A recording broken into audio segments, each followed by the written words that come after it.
पर तशरीफ़ फरमा बावक़ार मुक़्तदर उलमाए मिल्लत इस्लामिया सामईन अहले सुन्नत, अस्सलामु अलैकुम व रहमतुल्लाहि तआला व बरकातुहू।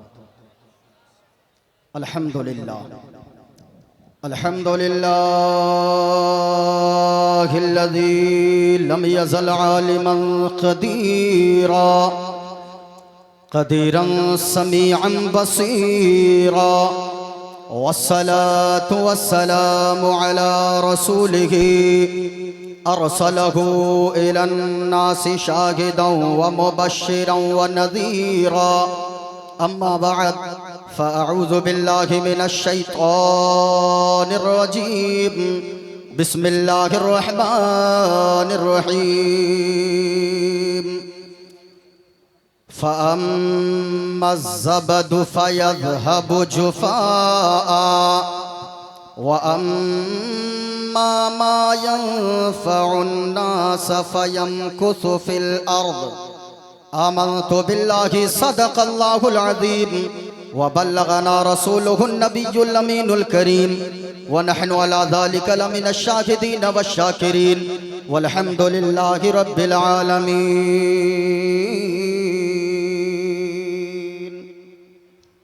हाज़रीन व सामईन, आज की ये 37वीं हैदरी कॉन्फ्रेंस जो तारीख साज कॉन्फ्रेंस है, बहुत ही अच्छी निज़ामत नक़ीबे आज़म हिंदुस्तान हज़रत मौलाना महबूब गौहर साहब क़िबला मुसन्निफ़ मंज़ूम सवानह आला हज़रत से आप हज़रात समाअत कर रहे हैं। शहबाद रज़ा नूरी कलकत्तवी बड़े भाई से आप हज़रात ने काफ़ी देर तक और दिल लगाकर ना तो मनक़बत के अशार आप हज़रात ने समाअत किया। मैं इस महफिल को देखकर पूरे हिंदुस्तान में कह सकता हूँ और बबांग दोहल कह सकता हूँ कि हैदरी कॉन्फ्रेंस और ख़ास तौर से हसनपुरा शरीफ की खानकाह हैदरिया एक ऐसी खानकाह है जहाँ उनके बुजुर्गों के नाम के कसीदे बाद में पढ़े जाते हैं, बरेली के अहमद रजा के कसीदे पहले पढ़े जाते हैं। और यहाँ से खानकाह हैदरिया से कोई मसलके आला हजरत का आईडी प्रूफ ना मांगे, इसलिए कि ये एक ऐसी जगह है, एक ऐसी खानकाह है जहाँ पे उनके खानदान के नाम की मनक़बत बाद में पढ़ी जाती है, बरेली के आला हजरत का कलाम पहले पढ़ा जाता है। यकीनन हम और आप खुश नसीब हैं। वक्त मेरे पास भी बहुत कम है, इसलिए कि अभी 25 मिनट या 20 मिनट के बाद उस्तादु शोरा हजरत मौलाना महबूब गौहर साहब की तरफ से हमें पर्ची भी मिलेगी, हमें मालूम है। क्यों? इसलिए कि अब एडजस्ट करना होगा सभी को और मुझको ही एडजस्ट करना होगा कि सारे लोगों के वक्त को। और मेरी एक राय माने तो हैदरी कॉन्फ्रेंस 2 शब की होनी चाहिए। एक शब में क्यों इतने उलमा रहते हैं, एक शब में सबों का समाना तो मुश्किल है। एक शब में आप मुशायरा कर लें और दूसरे शब में आप उलमाए किराम के बयान करवा लें। यकीनन ये मेरा मशवरा है, लेकिन सब के सब काबिल मुबारकबाद हैं जिनको हुजूर से जितनी मोहब्बत है उतनी बुलंद आवाज से दुरूद पाक पढ़ लें। अल्लाहुम्मा सल्ली अला सय्यदिना मौलाना मुहम्मदिन बारिक वसल्लिम सल्लु अलैहि सलातन व सलामन अलैका या रसूल अल्लाह सल्लल्लाहु अलैहि वसल्लम। कलाम आला हजरत के चंद शेर पढ़कर अपनी गुफ्तगू का आगाज करता हूँ। जरा मोहब्बत के साथ पूरा मजमा बोले सुभान अल्लाह। अर्श हक है मसनद रिफ़अत रसूलुल्लाह की, ये ये उलमाए किराम तशरीफ फरमा गए। आप उस्ताद शोरा अल्लामा महबूब गौहर साहब से पूछिए, आप मिसबाही साहब से पूछिए, आप अल्लामा ममनूनुल हक साहब से पूछिए, या सदरे जलसा सरफरस्ते जलसा से पूछिए। स्टेज पे जितने उलमाए किराम हैं आप उनसे सवाल कीजिए, वो बताएंगे। आला हजरत ने फरमाया अर्श हक है मसनद रिफात रसूलुल्लाह की। मसनद कहते हैं बैठने की जगह को, जैसे मैं इस कुर्सी पर बैठा हूँ ये मेरा मसनद है, यानी मसनद बैठने की जगह को कहते हैं। रिफात कहते हैं बुलंदी को। आला हजरत के एक एक शेर पर उलमाए किराम घंटों खिताब फरमाते गए। जरा हैदरी कॉन्फ्रेंस में आने वाले नबीले मिल्लत के चाहने वालों, हजरत नाजिदे मिल्लत से प्यार करने वालों, आले रसूल पे अपनी जान कुर्बान करने वालों, जरा गौर से सुनिएगा। आला हजरत ने जब हुजूर की तारीफ करना शुरू किया तो आला हजरत ने कहा अर्श हक है मसनद रिफात रसूलुल्लाह की। अब जरा उलमाए किराम से पूछिए, ये उलमाए किराम है, सब मिलकर आला हजरत की बारगाह में सवाल कीजिए। ऐ आला हजरत सरकार जरा ये तो बताइए, जब हुजूर की रिफात की का आलम ये है, हुजूर की शान का आलम ये है कि हुजूर की शान ही शुरू होती है अर्शे आजम से, तो फिर हमारी निगाह का आलम तो ये है अगर पंडाल के ऊपर कोई चीज रखी हो, शामियाना के ऊपर कोई चीज रखी हो, हमारी आंखें उसे भी नहीं देख सकती है, तो फिर हुजूर की शान जब अर्शे आजम से शुरू होती है हमारी निगाह कैसे देख सकती है, हम हुजूर की शान को कैसे देख सकते हैं। आला हजरत ने फरमाया ओ दुनिया वालों, ओ नबी से प्यार करने वालों, ओ नबी के आशिकों, ओ नबी के चाहने वालों, अगर तुम दुनिया में हुजूर की शान नहीं देख सकते, हुजूर की अजमत नहीं देख सकते, तो सुनो सुनो, मैदान महशर होगा, हशर का दिन होगा, जमीन तांबे की होगी, सूरज सवा मील की दूरी पर होगा, नफ्सा नफ्सी का आलम होगा, माँ बेटी से भाग रही होगी, भाई भाई से भाग रहा होगा, बाप बेटी से भाग रहा होगा, रिश्तेदार रिश्तेदार से भाग रहे होंगे, वहां पे चीखों पुकार मची होगी, लेकिन आलम ये होगा हर नजर कांपे उठेगी महशर के दिन, खौफ से हर कलेजा दहले जाएगा, हर नजर कांपे उठेगी महशर के दिन, खौफ से हर कलेजा दहल जाएगा। तो फिर क्या होगा? ओढ़ कर नूरी चादर, ओढ़ कर नूरी चादर वो आ जाएंगे, सारे महशर का नक्शा बदल जाएगा, ओढ़ कर नूरी चादर वो आ जाएंगे। वाह वाह वाह। आला हजरत ने फरमाया ओ दुनिया वालों, अगर तुम दुनिया में हुजूर की शान को नहीं देख सकते हो तो सुनो, देखनी है हश्र में इज्जत रसूलुल्लाह की। एक शेर और पढ़ता हूं, इजाजत है? जरा हाथों को उठाकर बोले सुभान अल्लाह, और प्यार से बोले या रसूल अल्लाह, इस नीयत से बोले कोई देखे न देखे, मदीने वाले मुस्तफा देख रहे हैं। हुजूर नबीले मिल्लत से प्यार करने वालों जरा सुनिएगा, एक शेर पढ़ता हूं। अच्छा एक बात बताइए, अंधा किसे कहते हैं? अंधा अंधा किसे कहते हैं? आपका जवाब होगा जिसके पास आंखें नहीं है या जिसकी आंखों में देखने की ताकत नहीं है। लेकिन सुनो प्यारे, एक अंधा तो दो तरह का होता है। हम और आपने एक अंधे को देखा है, आला हजरत की शायरी का जवाब नहीं है, आला हजरत की फिक्र का जवाब नहीं है।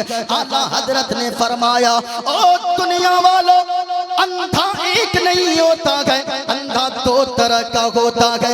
एक अंधा वो है जिसकी आंखों में देखने की ताकत नहीं है, एक अंधा वो है जो देख नहीं सकता है, आंखों में बीनाई नहीं है। लेकिन एक अंधा वो होता है, मिसाल के तौर पे हम और आप रास्ते में चल रहे हैं, किसी ने आके सामने से टक्कर मारा, आगे निकल गया, आप फौरन पलट के देखते गए और कहते गए अंधा है, देख कर नहीं चलता।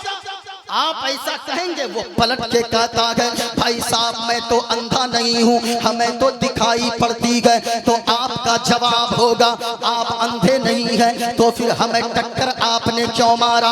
आला हजरत फरमाते गए, ओ दुनिया वालों, एक अंधा वो होता है जिसके पास आंखें नहीं है, जिसकी आंखों में देखने की ताकत नहीं है, और एक अंधा वो होता है जो आंख रख कर भी अंधा बनता है। कुरान में हुजूर की तारीफ पढ़ता है, उन्हें हुजूर की शान समझ में नहीं आती, हुजूर की अजमत समझ में नहीं आती।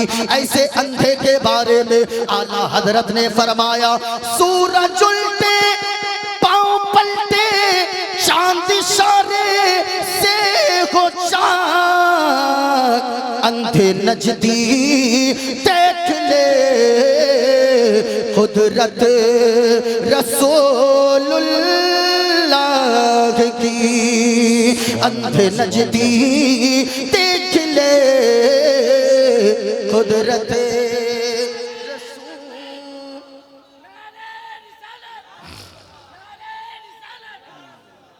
अब जरा सुनिएगा, अब मोइनुद्दीन कादरी आपसे थोड़ी देर गुफ्तगू करेगा, लेकिन वक्त को आप भी बर्बाद न करें, वक्त को मैं भी बर्बाद होने न दूं, ऐसी मेरी कोशिश रहेगी। जितने लोग यहाँ पर बैठे हैं, मोइनुद्दीन कादरी ने आज मौजू लिया है कि जो अपने लिए जीता है उसका नाम मिटा दिया जाता है, और जो अल्लाह की मखलूक के लिए जिंदगी गुजारता है, और जो अल्लाह के नाम पर अपनी जिंदगी गुजारता है, जो अपनी रातों को सजदों में गुजारता है, अल्लाह इन उसके विसाल के बाद भी उनके नाम को लोगों के दिलों में जिंदा फरमा देता है।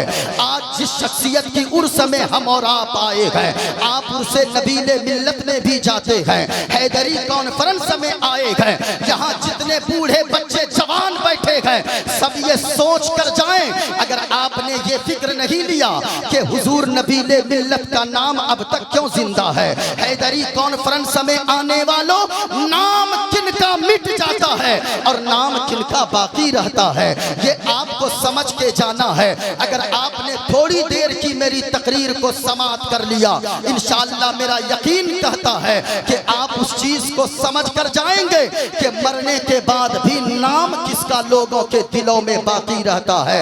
अगर सुनना चाहते हैं, मैं एक मंत्र पढ़कर अपनी गुफ्तगू का आगाज करता हूँ, और मेरी बातें आपको जहां तक हो सके आप अपने दिल में जगह देने की कोशिश कीजिएगा।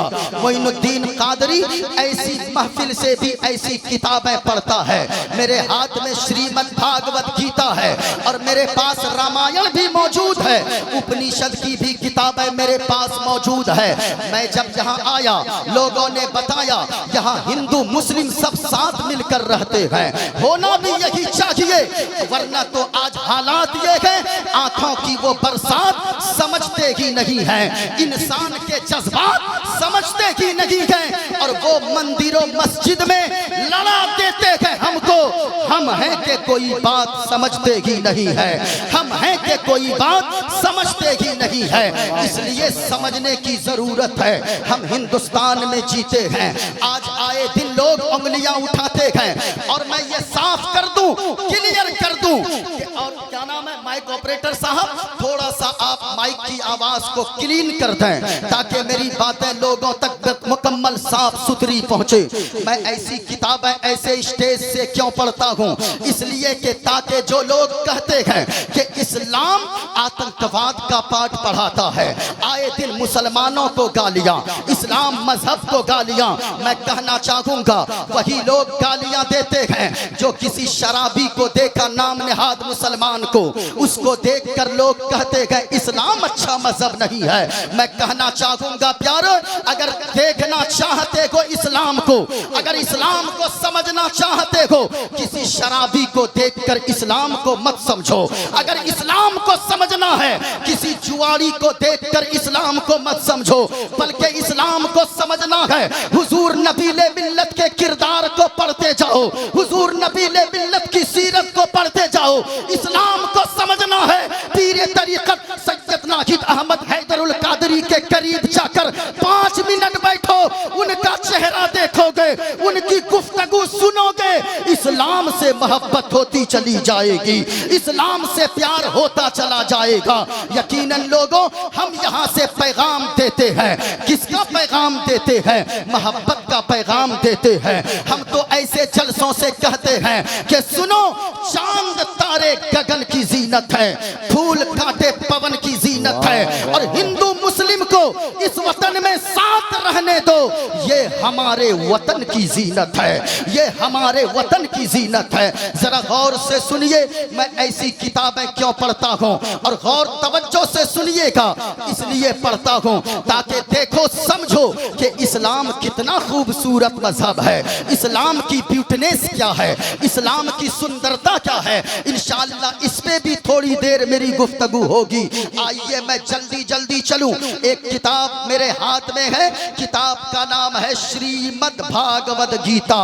इस किताब का पेज नंबर है 155 154। अगर कोई पढ़ा लिखा है संस्कृत, हमारा यहाँ बिरादरे वतन भी कोई आया होगा या अपने घरों से सुन रहा है, अगर कोई देखना चाहे तो किताब मेरे हाथ में है।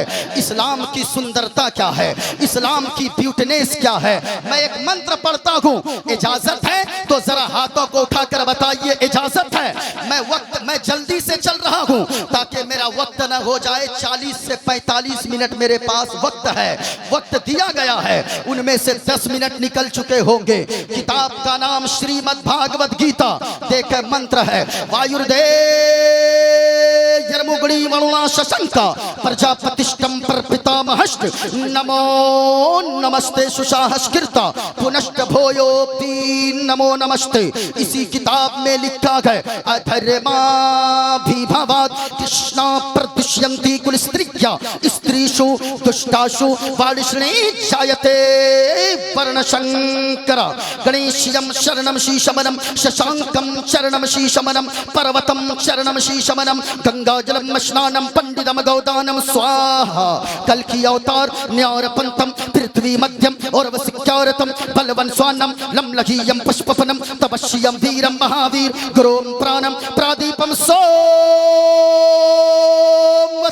विष्णुवैशम स्वरूपम अस्सुमा सुगमारूहा देव दत्तम जगतपति असिना साधु अष्ट अश्चर्य गुणवती गिरीघ नीलगंधा अति ज्योतिमय प्रकाशम नतमस्तक भूमिष्ठम परभ्रम गुणगानम नाफगुरीदा लीड गच्छदीन प्रक्रम पवित्रम गंगा स्नानम मति पवित्रम पवित्रम पवित्रम। और आओ लोगों, मैं आपसे कहना चाहूंगा, जिस जबान को उठा लें, जिस भाषा को उठा लें, जैसी किताबों को आप चाहें उठा लें, अगर वो दिलदार होगा तो यकीनन वो मुस्तफ़ा की तारीफ करता नजर आएगा, यकीनन वो हुजूर की प्रशंसा करता नजर आएगा। अगर जबान कोई भी हो, भाषा कोई भी हो, बोलने वाला कोई भी हो, लेकिन जब हुजूर की बात आती है तो दीवाने ऐसे झूम जाते हैं, बल्कि दीवाने तो पुकार पुकार कर कहते हैं, या रसूल अल्लाह, हम दुनिया में आए हैं आप ही के लिए, मैदान महशर में उठेंगे आपके लिए।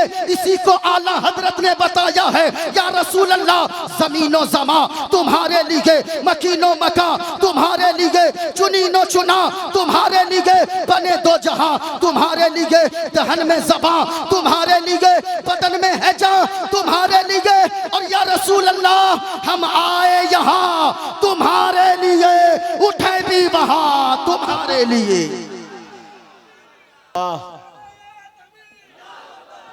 बहुत अच्छे, बहुत अच्छे, तुम्हारे लिए, तुम्हारे लिए। वाह वाह वाह वाह वाह वाह वाह वाह। अब मैं कुछ शेर पढ़ता हूँ, सुनिएगा।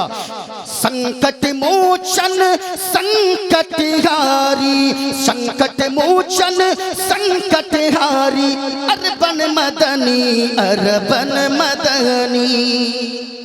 हुजूर के नाम पर लहरा हाथों को लहरा कर बोले सुभान अल्लाह। संकट मोचन संकट हारी, अरबन मदनी अरबन मदनी। और या रसूल अल्लाह कल्याण करो मोरा गे कल्याणी, अरबन मदनी अरबन मदनी। और या रसूल अल्लाह विनती कर दो मंगल मंगल, विनती कर दो मंगल मंगल, तोरा राज चलत गए मंगल मंगल। विनती कर दो मंगल मंगल, तोरा राज चलत गए मंगल मंगल। संपूर्ण जगत के हो पर भारी, अरबन मदनी अरबन मदनी। और या रसूल अल्लाह इस्लाम का तुझसे ज्ञान मिला गए, आदर के मिला सम्मान मिला गए। हृदय से तुम्हारे हैं आभारी, अरबन मदनी अरबन मदनी अरबन मदनी अरबन मदनी। कल्याण करो मोरा गे कल्याणी, अरबन मदनी अरबन मदनी। जरा हाथों को उठाकर बोले सुभान अल्लाह और मोहब्बत से बोले मैं दुआ करता हूँ मेरे मौला, जो लोग बोल रहे हैं अब तक बैठे गए रात के 12 बजे 12:30 बजे, मेरे मौला उन्हें कुछ दिखाना ना दिखाना, हुजूर का गुंबद खदरा जरूर दिखा देना। इससे बड़ी दुआ मेरे पास नहीं है। अभी हजरत शहबाज रज़ा नूरी वो आए हैं मदीना शरीफ से, जो हुजूर का गुंबद खदरा देख कर आता है ना, अल्लाह की कसम वो यहाँ आकर भी इतना रोता है और कहता रहता है अपना सब कुछ गुंबद खजरा। जरा मोहब्बत से अपना सब कुछ गुंबद खजरा कल भी था। और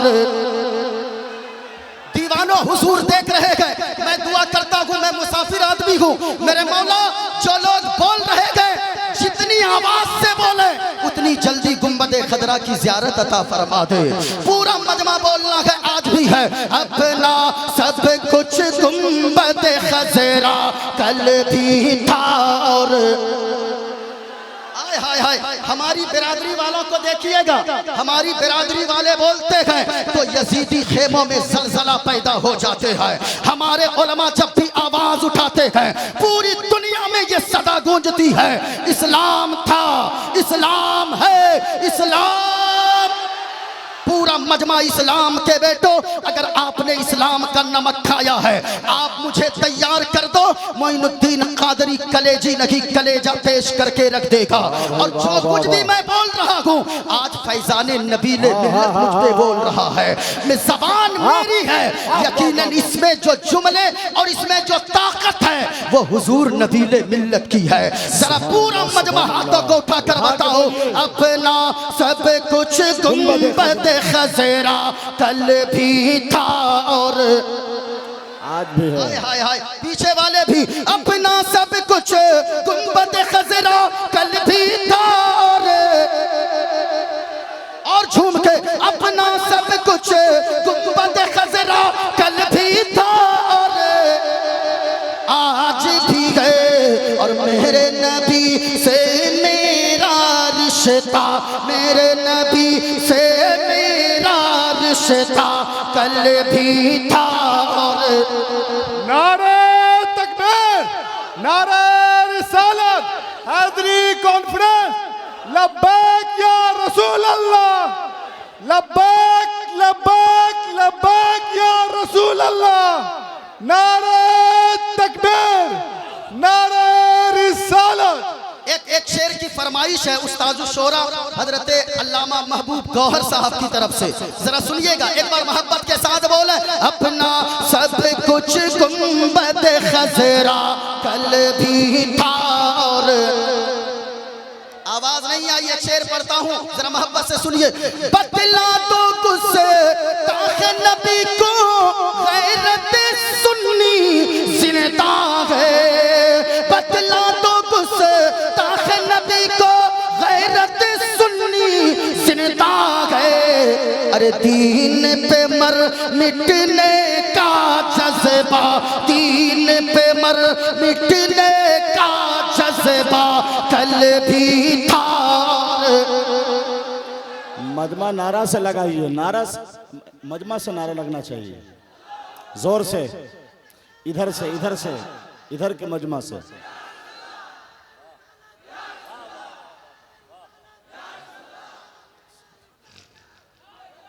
अब जरा गौर से सुनिए, आवाज साफ कीजिए, आवाज साफ कीजिए, जरा गौर से सुनिएगा। ये मेरे हाथ में श्रीमद् भागवत गीता का 1, 2 या 3 मंत्र मैंने पढ़ा है, जरा गौर से सुनिए। ऐसी किताबें पढ़ने की जरूरत क्यों है? इसलिए जरूरत है इसलिए कि हम यहाँ से मोहब्बत का पैगाम बांटते हैं। सूफियों की जो खानकाह होती है वहाँ से मोहब्बत का पैगाम बांटा जाता है।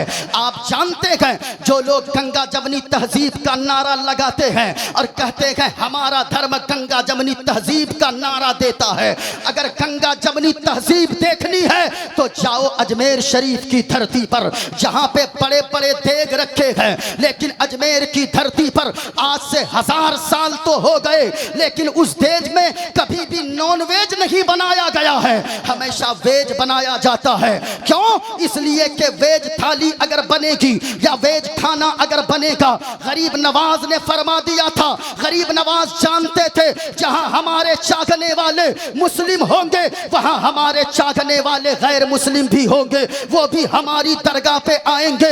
ऐसा ना हो अगर इस देग में नॉन वेज बने तो कहीं उनको उनके दिल को तकलीफ ना पहुंचाए। गंगा जमनी की मिसाल, तहजीब की मिसाल, इससे बढ़कर और क्या हो सकती है? लेकिन प्यारे जो इस्लाम को बदनाम करना चाहते हैं, मैं यहां से बताऊं इस्लाम की खूबसूरती क्या है, इस्लाम की ब्यूटीनेस क्या है, जरा गौर से सुनिए और दिल में मेरी बातों को जगह दीजिएगा। एक बात बताइए, हमारे हाथ में नाखून है, आपके भी हाथ पांव में नाखून होंगे, ये नाखून कितने दिनों में काटना चाहिए? अगर अल्लामा महबूब गौहर साहब से पूछें, मिसबाही साहब से पूछें, हमारे स्टेज के उलमा से पूछिए, ये बताएंगे कि ज्यादा से ज्यादा 40 दिन तक नाखून छोड़ सकते हैं। 40 दिन से पहले पहले नाखून काट लेना चाहिए। 40 दिन से ज्यादा नाखून बढ़ाना यह मकरूह तहरीमी लिखा है उलमा ने। लेकिन एक किताब का नाम है फतवाए आलमगीरी, वो हजरत औरंगजेब आलमगीर जिनके ताल्लुक से अभी आपने सुना हजरत अल्लामा महबूब गौहर साहब से, जिन्होंने बताया कि लोगों वो शकुंतला हो या जैनब हो, बेटी सबकी बेटी होती है। हजरत औरंगजेब आलमगीर ने यही तो दर्श दिया था। जो लोग कहते हैं बड़े क्रूरता वाले बादशाह थे, जो लोग कहते हैं कि उसने बड़ा परेशान किया है, मैं कहना चाहूंगा तारीख को पढ़ के तो देखिए, तब आपको समझ में आएगा।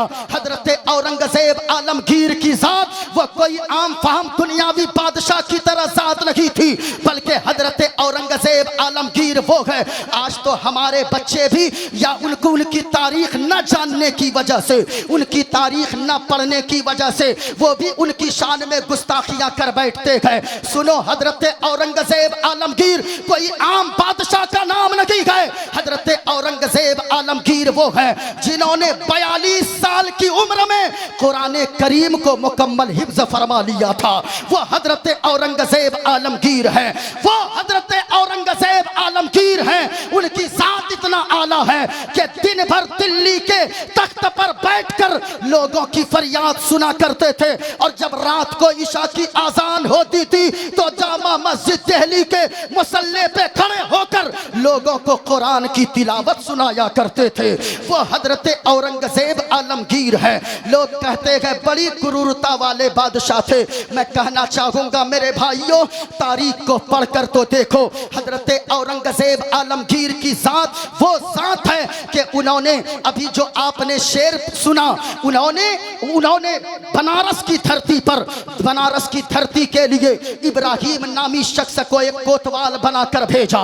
जब वो बनारस आया इब्राहिम कोतवाल, तो एक पंडित जी रहते थे बनारस की सरजमीन पर। पंडित की एक बेटी थी जिसका नाम था शकुंतला। जब शकुंतला को देखा, बड़ी खूबसूरत थी शकुंतला। जब पंडित की बेटी शकुंतला पे नजर पड़ी इब्राहिम कोतवाल की, ये कहने लगा शकुंतला तू मुझसे शादी कर ले, मेरे महलों की रानी तू बन जा, मेरे घर की रानी बनाकर मैं तुम्हें रखूंगा।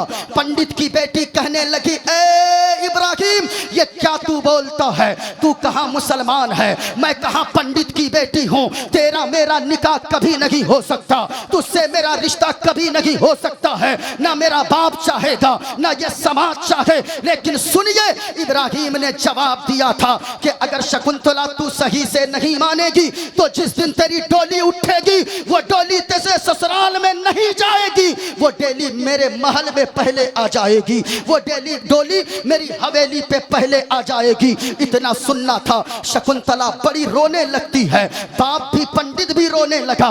बाप कहने लगा बेटी ये इब्राहिम कोतवाल जो बोलता है वो करके रहता है, इसलिए बेटी अब कोई तेरी फरियाद नहीं सुनेगा। इतने में शकुंतला कहती है बाबा जी रोने की जरूरत नहीं है, हमने सुना है दिल्ली की सरजमीन पर अखंड भारत पर हुकूमत करने वाला इंसानियत का एक बादशाह रहा करता है, जिस बादशाह को दुनिया हजरत औरंगजेब आलमगीर के नाम से याद करती है। मैं वहां जाऊंगी, फरियाद सुनाऊंगी, वो मेरी फरियाद जरूर सुनेंगे। जैसे ही वो मुगलिया सल्तनत का लिबास पहनती है, चेहरे पे दुपट्टा बांधती है, घोड़े पे सवार होकर दिल्ली के जामा मस्जिद के सीढ़ियों पे पहुंच जाती है जहां फरियादियों की लाइन लगी थी।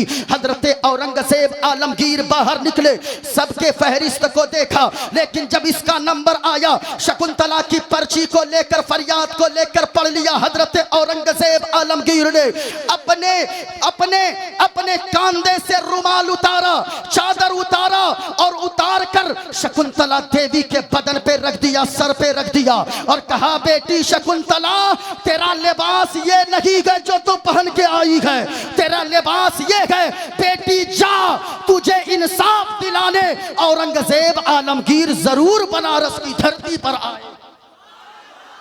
अल्लाह अकबर, वो हजरत औरंगजेब आलमगीर है। तसलसल जारी रहे। वाह वाह वाह वाह वाह वाह वाह वाह वाह वाह। बोले हजरत बोले। अब जरा गौर से सुनिए, वो शकुंतला तो घर आ गई, डोली सज गई, शहनाई बजने लगी। बाप कहने लगा बेटी वो एक मुसलमान है, वो भला क्यों आएगा? जात धर्म देखकर फैसला करने वालों, एक तारीख ये भी रही है हिंदुस्तान की। वो पंडित कहने लगा बेटी एक मुसलमान बादशाह, उसका जो कोतवाल आया है वो मुसलमान कोतवाल है, उसकी तरफदारी करेगा, वो भला तुम्हें क्यों इंसाफ दिलाएगा? शकुंतला का जवाब सुनिए। शकुंतला कहने लगी बाबा जिस मोहब्बत भरे अंदाज में हजरत औरंगजेब आलमगीर ने मुझे बेटी कह के पुकारा है, मेरा दिल कहता है, यकीन है कि एक बाप अपनी बेटी की इज्जत बचाने बनारस की धरती पर जरूर आएगा, ये मेरा दिल कहता है। बाबा जिसने अपनी बेटी मुझे कहा है, अल्लाह अकबर, डोली सज गई। उधर इब्राहिम कोतवाल वो अशरफिया बांट रहा था। अचानक लोगों ने देखा बनारस की जमीन गवाह है, बनारस के तरो दीवार गवाह है। अचानक देखा लोगों ने, कंबल ओढ़कर, चेहरे पे कंबल डालकर, चादर डालकर एक फकीर आया, आकर कहने लगा इब्राहिम हमें भी कुछ दे दो। इब्राहिम कोतवाल ने कहा ओ फकीर वो नीचे कई सौ अशरफिया गिरी है, उठा ले। उस फकीर का जवाब सुनिए। वो फकीर कहने लगा इब्राहिम वो मैं आम फकीर नहीं हूं जो मैं जमीन से उठाऊंगा, अगर देना है तो हाथ में मुझे चाहिए। इब्राहिम ने अपनी जेब में हाथ डाला और जैसे ही अशरफिया निकाल कर, पैसे निकाल कर उस फकीर की तरफ बढ़ाया, कहा ले फकीर तू भी क्या याद करेगा? अब जरा सुनिएगा। जैसे ही इब्राहिम ने देने के लिए हाथ बढ़ाया, आया। कंबल ओढ़े फकीर ने इब्राहिम के हाथ को पकड़ा, खींचकर जमीन पे घोड़े से पटक दिया। चारों तरफ हंगामा हो गया। एक कंबल ओढ़े फकीर ने इब्राहिम कोतवाल को जमीन पे पटक दिया है। जब लोग करीब आए, उस फकीर ने जब चेहरे से कंबल हटाया तो लोगों ने देखा, बनारस वालों ने देखा, उस कंबल के अंदर कोई दुनियावी फकीर नहीं बल्कि वक्त के बादशाह, हिंदुस्तान के राजा हजरत औरंगजेब आलमगीर बनारस आ गए थे। ये हजरत औरंगजेब आलमगीर है। इब्राहिम कोतवाल रोने लगा। जैसे कि मुंतज़िमा से गुजारिश कर रहा हूं कि 5 मिनट के अंदर हजरत अजमत रजा भागलपुरी को मिंबर शरीफ पर लाएं। माशाअल्लाह वली अहद खानकाह हैदरिया हसनपुरा शरीफ सीवान पीर तरीक़त हजरत अल्लामा सैयद आकिफ अहमद हैदरुल क़ादरी अज़हरी तशरीफ़ ला रहे हैं। कमेटी के अफराद से बार बार गुजारिश की गई है कि एक पंखा इधर और एक पंखा उधर, आप लोग इंतज़ाम कर सकते हैं क्या? अगर इंतज़ाम कर सकते हैं तो जल्द करें। आप देख रहे हैं हर तरफ पंखे का इंतज़ाम है, यहाँ पे कहीं पे भी हवा कहीं से नहीं आ रही है। बार बार गुजारिश की गई है, नारा लगाइए, नारे तकबीर, नारे रिसालत, खानकाहे हैदरिया, हैदरी कॉन्फ्रेंस, शहजादा नकीबुल औलिया, नबी रहे हुजूर नबील मिल्लत हजरत अल्लामा सैयद आकिफ अहमद हैदरुल क़ादरी उलमाए अहले सुन्नत, नारे तकबीर, नारे रिसालत। अजमत भागलपुरी साहब को भी जल्द अज जल्द लेकर आए। आ गए वो। बैठ जाएं, आप लोग बैठ जाएं। हजरत तशरीफ ला चुके हैं। यकीनन आप हजरत के नूरानी चेहरे की ज़ियारत करते रहें और अपनी नेकियों में इजाफा करते रहें। ज़रा बैठ जाइए। पूरा मजमा एक मर्तबा हाथों को लहरा कर बोले सुभान अल्लाह और प्यार से बोले या रसूल अल्लाह। झूम कर बोले मोहब्बत के साथ पूरा मजमा। इस्लाम था, इस्लाम है, इस्लाम। और बुलंद आवाज से कुरान था, कुरान है, कुरान। इस्लाम की गर्दन पे हुसैन इब्ने अली का एहसान था, एहसान है, एहसान। माशाअल्लाह आप तैयार हैं। हजरत के नूरानी चेहरे की ज़ियारत करते चलें। यकीनन वली इब्ने वली हैं, आप इनके चेहरे की ज़ियारत करें। जब अली शेर खुदा के एक अदना सा उनके ख़ानदान के एक छोटे बेटे का जब ये आलम है तो हजरत अली मौला अली शेर खुदा की हैबत का आलम क्या होगा। यकीनन आप चेहरे की ज़ियारत करते रहें। इब्राहिम कोतवाल हाथ बांध कर माफ़ी मांगने लगा। हजरत औरंगजेब आलमगीर ने कहा कि सुनो इब्राहिम, बेटी बेटी होती है। हिंदू की बेटी हो चाहे वो मुस्लिम की बेटी हो, बेटी सबकी बेटी होती है। सबकी बेटी की इज्जत होती है, सबकी बेटी की इज्जत प्यारी होती है, सबों के बहन की इज्जत प्यारी ही होती है। तुमने बहुत गलत किया। इब्राहिम कोतवाल के दोनों पांव में जंजीर बांधकर 2 पागल हाथियों को 2 तरफ दौड़ा दिया गया।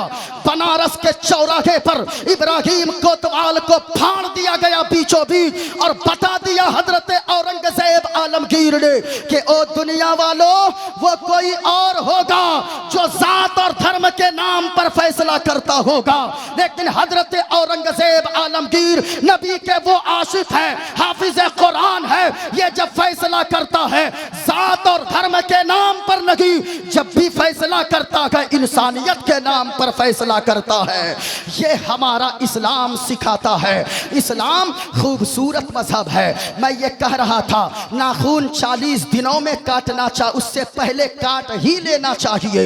40 दिन से नाखून ज्यादा बढ़ाना ये मकरूह तहरीमी लिखा है उलमा ने किताबों में है। लेकिन सुनिए उसी की किताब फतवाए आलमगीरी, फतवाए आलमगीरी में एक मसला लिखा है कि जिनके नाखून हाथ पाँव में नाखून बड़े हो जाएं वो तो 40 दिन के अंदर अंदर काट लें, लेकिन अगर कोई गाय भैंस का दूध निकालता हो तो वो 40 दिन का इंतजार न करे, बल्कि 10 दिन के अंदर अंदर नाखून काट ले।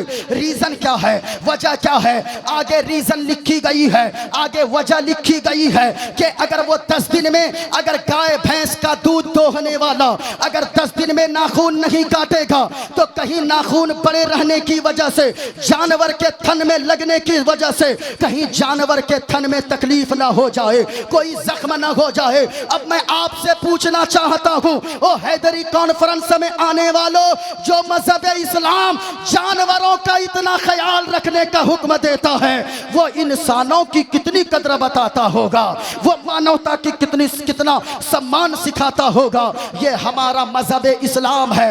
और सुनिए, हदीस में आया है, मुस्तफ़ा फरमाते हैं कि बनी इस्राइल में एक औरत थी, वो ऐसी औरत थी जिसने 40 साल तक अल्लाह की इबादत किया था। कितने साल तक अल्लाह की इबादत की थी? जरा पूरा मजमा बोला, कितने साल? 40 साल। इंसानियत चिल्लाने वालों जरा सुनिएगा, इंसानियत का क्या पाठ पढ़ाता है मजहब इस्लाम, क्या मानवता का संदेश दिया है मजहब इस्लाम ने। बनी इस्राइल में एक औरत थी, 40 साल तक अल्लाह की इबादत की है, लेकिन एक दिन एक बिल्ली आई, हदीस का मफहूम बता रहा हूं। उस बिल्ली ने दूध वगैरह उसके घर में पी लिया। उस औरत को गुस्सा आया, उसने बिल्ली को पकड़ा, घर के अंदर बंद कर दिया, बाहर से ताला लॉक करके कहीं घर से बाहर चली गई। 8 दिन के बाद आई, अचानक ख्याल आया, अरे बिल्ली को तो हमने कमरे ही में बंद कर दिया था। बिल्ली कमरे में बंद रहते रहते भूख और प्यास की वजह से, शिद्दत की वजह से, सख्त गर्मी की वजह से वो बिल्ली घर के अंदर मर गई। उस बिल्ली की मौत वाक़ई हो गई। जैसे ही उसने दरवाजा खोला, आवाज आई, मुस्तफ़ा फरमाते हैं, आवाज आई, ए औरत, तूने इस बिल्ली पे रहम नहीं किया है, इस बिल्ली पे जुल्म करने की वजह से मैंने तेरे 40 साल की इबादत को बर्बाद कर दिया है। ये इस्लाम है। लेकिन आगे और सुनिए, एक रिवायत कहा गया, एक ऐसी औरत थी बनी इस्राइल में जो 40 साल तक गुनाह में मुलव्विस रही थी, बुराई करती रही, कभी एक सजदा ना किया, कभी एक नेकी ना की, चारों तरफ हंगामा था कि ये गुनहगार औरत है। लेकिन एक दिन रास्ते से गुजर रही थी, बगल में एक कुआं था, कुएं के बगल में कीचड़ थी, कीचड़ में वो कीचड़ था, उस कीचड़ में वो कुत्ता का एक बच्चा प्यास की वजह से अपनी जबान को लटकाकर उसी कीचड़ को चाट रहा था। इस औरत ने कुत्ते के बच्चे को देखा कि प्यास की शिद्दत की वजह से इस कुत्ते के बच्चे की जबान लटक गई है। जैसे ही कुत्ते के बच्चे की जबान लटकती देखी इस औरत ने इसने डोल तलाश किया, रस्सी तलाश किया, डोल भी ना पाया, वो रस्सी भी ना पाई। अब उसने अपने दुपट्टे को निकाली, दुपट्टे को फाड़ फाड़ कर दुपट्टे की रस्सी बनाती है, अपने पांव की जूती को उतारती है, उस रस्सी को, दुपट्टे से बनी हुई रस्सी को जूती में बांधती है और कुएं में डाल देती है, जूती से पानी निकालती है, कुत्ते के बच्चे के मुंह में टपकाती जाती है। अब जरा सुनिए, वो खातून जो 40 साल तक गुनाह में डूबी थी, उसने कुत्ते के बच्चे की प्यास बुझाने के लिए इधर मुंह में पानी टपकाती जाती थी, उधर अल्लाह की रहमत झूमती चली जाती थी। आवाज आई, ए औरत, तूने 40 साल तक तो गुनाह किया, लेकिन इस कुत्ते के बच्चे पर दया करने की वजह से, रहम करने की वजह से मैंने तेरे 40 साल के गुनाहों को माफ कर दिया है और मैंने तुझे जन्नत का परवाना अता फरमा दिया है। ये हमारा इस्लाम है। इस्लाम पैगाम देता है, अच्छाई के साथ दुनिया में रहो, नेकी करोगे तुम्हारा नाम बाकी रहेगा, और अगर नेकी नहीं करोगे तो फिर याद रखना तेरा कोई नाम लेने वाला भी बाकी नहीं रहेगा। कुरान में अल्लाह ने फरमाया, फ़अम्मा ज़बदु फ़यज़हबु जुफ़ाआ, जो झाग हैं वो उड़ जाएंगे, खत्म हो जाएंगे। वअम्मा मा यनफ़उन नास फ़यमकुसु फ़िल अर्द, और जो लोगों को नफा पहुंचाने वाले हैं वो जमीन पर बाकी रहा करते हैं, उनका नाम बाकी रहता है। हुजूर नबीले मिल्लत के दुनिया से गए हुए कई साल गुजर गए, आज भी उनका नाम जिंदा है। क्यों जिंदा है? इसलिए कि उन्होंने जो जीवन गुजारी वो अपने लिए नहीं बल्कि अल्लाह की रजा में मखलूक खुदा के लिए जिंदगी गुजारी है। जो मखलूक के लिए जिंदगी गुजारे, जो अल्लाह ताला की रजा के लिए जिंदगी गुजारे, जो मखलूक से मोहब्बत करे अल्लाह की रजा के लिए, यकीनन उनका नाम हमेशा हमेशा जमीन पर बाकी रहा करता है। अल्लाह वालों की शान यही है। खानकाह रूहानियत हासिल करने की एक जगह का नाम है। खानकाह में आदमी पहुंचे, हुजूर सैयद नाहिद अहमद हैदरुल कादरी साहब किबला मद्दजिल्लहुल आली व नूरानी, ये ऐसे मुखलिस हैं, अल्लाह की कसम हम जैसे छोटों को भी इतना नवाजते हैं, इतना नवाजते हैं, ऐसा लगता है कि हर मुरीद ये सोचता है, हर दीवाना ये सोचता है हजरत सारा प्यार मुझी पे लुटा रहे हैं। उनकी जात आला है, बहुत ही मुखलिस शख्सियत का नाम है हुजूर अल्लामा डॉक्टर सैयद नाहिद अहमद हैदरुल कादरी साहब, जानशीन हुजूर नबीले मिल्लत, खानकाहे हैदरिया हसनपुरा शरीफ सीवान। मैंने पहले ही कह दिया, यकीनन जो अल्लाह वाले होते हैं वो कैसी जिंदगी गुजारते हैं। हजरत जुनैद बगदादी का नाम आपने सुना है, उनका नाम कई सौ साल से लोगों के दिलों में जिंदा है। क्यों जिंदा है? वो इंसान तो इंसान, जानवरों पे भी रहम किया करते थे, जानवरों पे रहम करते थे। वो कैसे? हजरत जुनैद बगदादी एक मर्तबा समंदर के किनारे टहल रहे हैं, आपके कुछ मुरीदीन भी हैं, जैसे ही आपने देखा एक बिच्छू पानी में डूबा जा रहा है, आपने हाथ डाला उस बिच्छू को बाहर निकालने के लिए, हथेली में जैसे ही आपने लिया बिच्छू ने डंक मारा, दर्द इतना तेज हुआ हाथ में, आपने बिच्छू को पानी में फेंक दिया, फिर वो बिच्छू डूबने लगा, फिर आपने हाथ डाला उस बिच्छू को निकालने की कोशिश की, फिर बिच्छू ने डंक मारा, तीसरी मर्तबा उसे निकाल कर बाहर फेंक दिया। मुरीदों ने कहा कि हजरत ये बिच्छू तो आपको डंक पे डंक मारा जा रहा है, आप हैं कि इस बिच्छू की जान बचाने में लगे हैं, इसे तो डुबाकर मार देना चाहिए। लेकिन हजरत जुनैद बगदादी का जवाब सुनिए। हजरत जुनैद बगदादी अलैहिर्रहमा फरमाते हैं, ए मेरे मुरीदो, बिच्छू का काम है डंक मारना, इसकी आदत है, मेरा काम है मखलूक खुदा की जान बचाना, हिफाजत करना, रहम करना। अगर बिच्छू अपनी आदत को नहीं छोड़ सकता है तो मैं अपनी आदत को क्यों छोड़ दूं? अल्लाह अकबर, ये अल्लाह वाले होते हैं। जमीन पे काम कीजिए, नाम बाकी रहेगा। वाखिरु दावाना अनिल हम्दुलिल्लाहि रब्बिल आलमीन। अस्सलामु अलैकुम व रहमतुल्लाहि तआला व बरकातुहू। माशाअल्लाह, सुभान अल्लाह, मुबारक हो, सदबार मुबारक हो। आपने सामईन का दिल जीत लिया। चंद अल्फाज ही संस्कृत के बोले, मगर चेहरे पे एक नई ताजगी और